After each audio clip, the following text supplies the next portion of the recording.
Slovenci po lastnih navedbah v eni tretjini obvladamo kar 3 tuje jezike.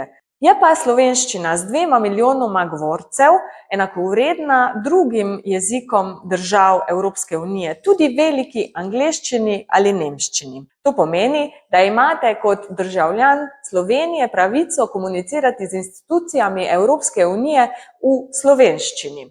Prav tako to pomeni, da mora biti vsa zakonodaja, ki ureja vaše življenje, dostopna v vašem jeziku. In nenazadnje to pomeni tudi to, da morajo biti vsa zasedanja Evropskega parlamenta in sveta tolmačena tudi v slovenščino. Kot taka so dostopna tudi na spletu. Sama sem bila prevajalka za Evropsko unijo kar 6 let.